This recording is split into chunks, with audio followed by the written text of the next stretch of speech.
বন্ধুসকল, আজি আপোনালোকৰ আগলৈ মই আচাৰ বনোৱাৰ ভিডিঅ' এটা লৈ আহিছোঁ।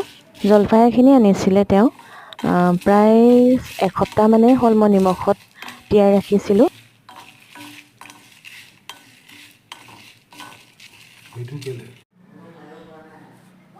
আচাৰত যি যি প্ৰয়োজন হয় সকলোখিনি মছলা দিলোঁ আৰু এইবাৰ লগতে তেজপাতো দি চাইছোঁ।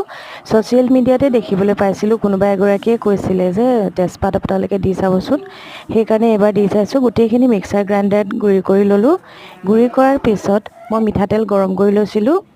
গৰম কৰাৰ পিছত এই মছলাখিনিৰ ওপৰতে গৰম গৰম মিঠাতেল এনেদৰে আপোনালোকে ঢালেনে বাৰু? মই এনেকৈয়ে দিওঁ।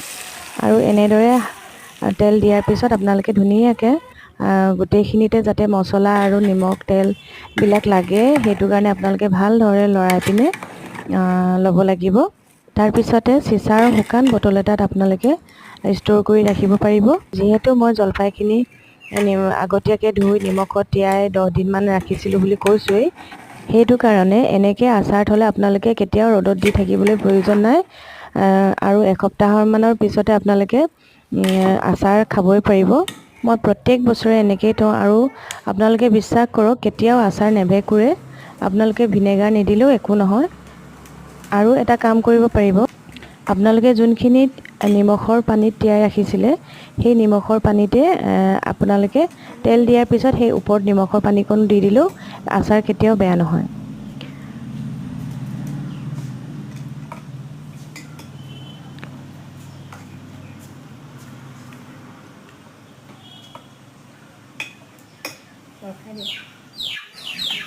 ইয়াৰ পিছতে মই দুপৰীয়া আহাৰৰ যোগাৰ কৰিলোঁ।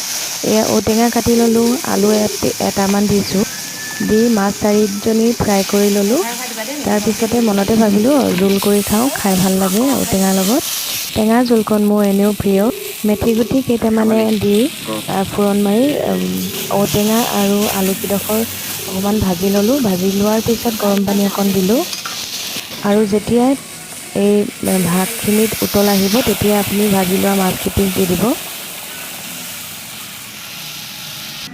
আলু আৰু ঔটেঙাখিনি ভালধৰণে সিজি গ'লে আপুনি তাত ভাজি লোৱা মাছ কেইপিচ দি ধুনীয়াকৈ মাছৰ এই টেঙা আঞ্জাকণ যিমানেই উতল আহে সিমানেই কালাৰটো ধুনীয়া হৈ আহে, নহয়নে?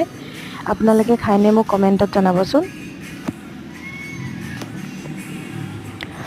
মই দুপৰীয়াৰ আহাৰকণ আজি এইদৰে ৰান্ধিলোঁ। কেতিয়াবা আপোনালোকেও এইদৰে ৰান্ধি চাব।